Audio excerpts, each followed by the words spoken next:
எனக்கு ஆர்த்தி சொன்ன விஷயத்தையெல்லாம் கேட்டு மனசுக்கு ஒரு மாதிரி ஆயிடுச்சியா. என்னதான் என் பொண்ணு மேல நம்பிக்கை இருந்தாலும் உண்மையோ பொய்யோ திடீர்னு அவளை பத்தி இப்படி ஒரு விஷயத்தை கேள்விப்படுறப்ப ஒரு தகப்பனா என் மனசு பதறத்தானே செய்யும். அதான் மனசு கேட்காம இங்கே ஓடி வந்தேன். நீங்கள் சொல்கிறதெல்லாம் வாஸ்தவம் தான் சுந்தரம். இருந்தாலும் அப்படியெல்லாம் எதுவும் நடக்காதுன்னு நம்ம நம்புவோம். வாங்க, பிள்ளை எங்கே இருக்குன்னு போய் பார்ப்போம். சரியா, நீ இந்த பக்கம் போய் பாரு, நான் அந்த பக்கம் போய் பார்க்குறேன். சரி.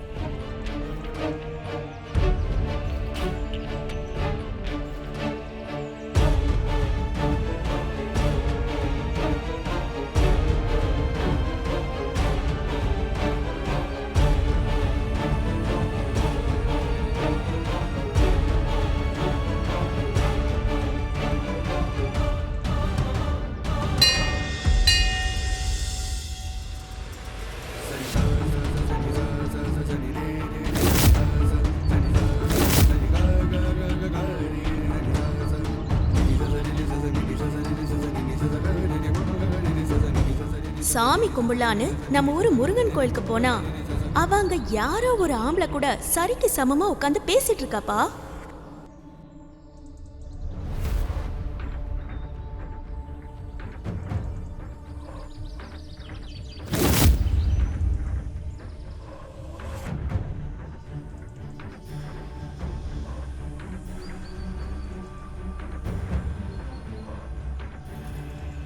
சுந்தரம், நம்ம வானதி கடைசியில் ஆர்த்தி சொன்னது உண்மையாச்சு பாத்தியாயா? ரொம்ப பெரிய இடத்துல இருந்து அவளை பொண்ணு பார்த்துட்டு போயிருக்காங்க. இந்த நேரத்தில் இவ இப்படி யாரோட உட்காந்து பேசிட்டு இருந்தா அதை நம்ம எப்படியா எடுத்துக்கிறது? யாரு கூட உட்காந்து பேசிட்டு இருக்கா? சுந்தரம், அந்த பிள்ளை பேசிட்டு இருக்கிறதே அந்த பிள்ளைய கட்டிக்க போறவங்கிட்ட தான். என்னையா சொல்ற? இன்னுமா அந்த பையன் யாருன்னு உங்களுக்கு தெரியல? அந்த பையன்தான் ராஜேஸ்வரி அம்மாவோட மூத்த பிள்ளை கார்த்திக், உங்க மருமக பிள்ளை.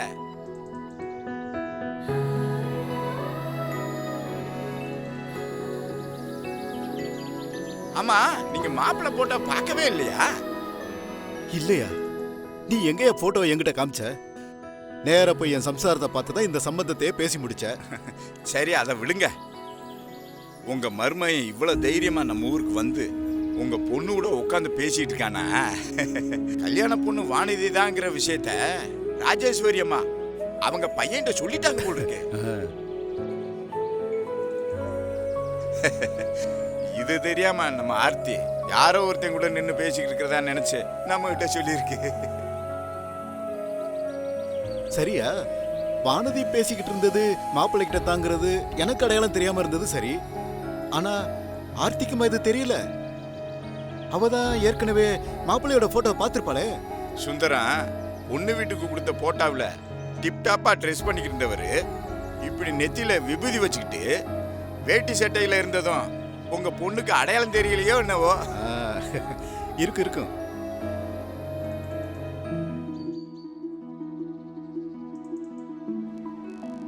வள்ளிய கட்டிக்கிறதுக்கு முருகன் வேட வேஷத்துல வந்ததை கேள்விப்பட்டிருக்கீங்கல்ல? அந்த மாதிரிதான் உங்க மருமகனும் அடையாளத்தை மாத்திக்கிட்டு உங்க பொண்ணு பார்க்க வந்திருக்கிறாரு. ரெண்டு பேர்த்தையும் ஒன்னா வச்சு பார்க்கும்போது ஜோடி பொறுத்த அப்படி இருக்கு. உண்மைதாயா, ஆர்த்தி சொன்னதையெல்லாம் கேட்டு பதட்டத்தோட இந்த கோயில் படியேறி வந்தேன். ஆனா இங்க வந்து பார்த்ததுக்கு அப்புறம் தான் என் மனசே நிறைஞ்ச மாதிரி இருக்கு. வானதி தான் ராஜேஸ்வரி அம்மா விட்டு மருமகள்ங்கிறது அந்த கடவுள் போட்டு வச்ச கணக்கு போல.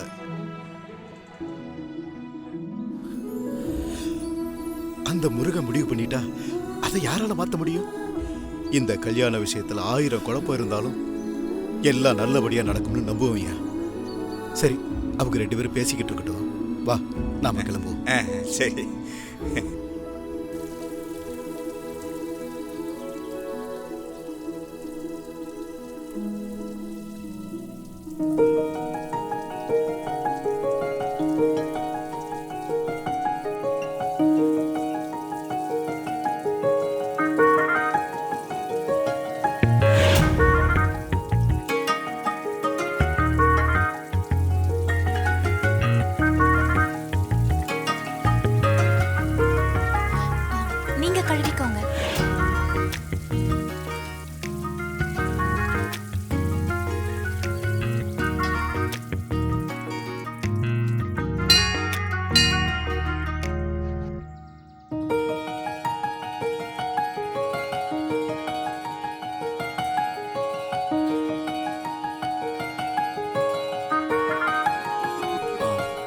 நம்ம சந்திச்சு பேசிக்கிட்டதுல என்னைக்கும் இல்லாம இன்னைக்கு என்னவோ ரொம்ப இனிப்பான சந்திப்பா அமைஞ்சிருச்சு இல்லைங்க? புரியலங்க. ஆ, இல்ல திகட்ட சக்கரை பொங்கல் சாப்பிட்டுட்டே பேசியிருக்கோம்ல, அது சொன்னேன்.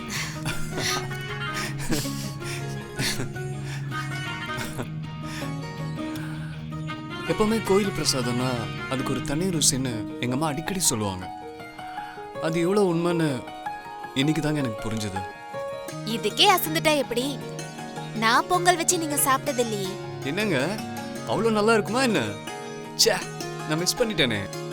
போங்க, சரி விடுங்க. இனி அடிக்கடி உங்க கையால தானே சாப்பிட போறேன். என்ன சொன்னீங்க? இல்ல, எப்படியும் நீ அடிக்கடி இந்த கோயிலுக்கு வந்து போயிட்டு தான் இருக்க போறேன். அதுல அப்பப்போ எனக்காக நீங்க சமைச்சு கொண்டு வந்து தரமாட்டீங்களா என்ன? அப்பப்ப என்ன உங்களுக்கு என்ன பிடிக்கும்னு மட்டும் சொல்லுங்க. நாளையில இருந்து தினமும் வேணும்னாலும் செஞ்சு கொண்டு வரேன். என்னாச்சு சிரிக்கிறீங்க? நான் ஒன்னும் பேச்சுக்காக சொல்லல, நிஜமா தான் சொல்றேன். அது புரியுதுங்க. ஆனா நீங்க என்ன சமைச்சு கொண்டு வந்தாலும் அது வேஸ்ட் தான். எப்படி அதை சாப்பிடுறதுக்கு நான் இங்க இருக்க மாட்டேன். ஏன்? நாளைக்கு நான் ஊருக்கு கிளம்புறேன். ஊருக்கா? திடீர்னு ஏன்? திடீர்னு எல்லாம் இல்லைங்க. இந்த ஊருக்கு வரும்போதே ஒரு 4 நாள் கிளம்புறது அதான் பிளான். நான் வந்து 3 நாள் ஆயிடுச்சு, அதான் கிளம்புறேன். அப்போ இனிமே நீங்க இங்க வரவே மாட்டீங்களா? வருவேன். வேலை எதுவும் பெருசா இல்லைன்னா மாசத்துக்கு ஒரு தடவை எப்படி சாமியை பார்க்கறதுக்கு இங்க வரேன்னு தான் வேண்டி இருக்கு. மாசத்துக்கு ஒரு தடவையா? கண்டிப்பா நான் இங்க வரப்பெல்லாம் நாம மறக்காம சந்திக்கலாம்.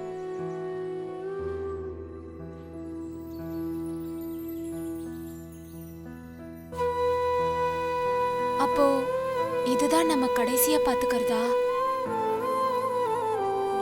இப்படி கேட்டா நான் என்னங்க சொல்றது? உண்மையை சொல்லுங்க போதும். இன்னையோட உலகம் அழிஞ்சு போயிட போறது கிடையாதுங்க. கண்டிப்பா நாம 2 பேரும் திரும்ப சந்திப்போம். என்ன இது மாதிரி தினமும் பார்த்து பேசிக்க முடியாது, அவ்வளவுதான். நான் இங்க இருக்கும் போதெல்லாம் எனக்கு ரொம்ப உதவியா இருந்தீங்க. அதான் போறதுக்கு முன்னாடி உங்ககிட்ட சொல்லிட்டு போகணும்னு தோணுச்சு. சொல்லிட்டேன். நான் கிளம்புறேங்க, சரிங்களா?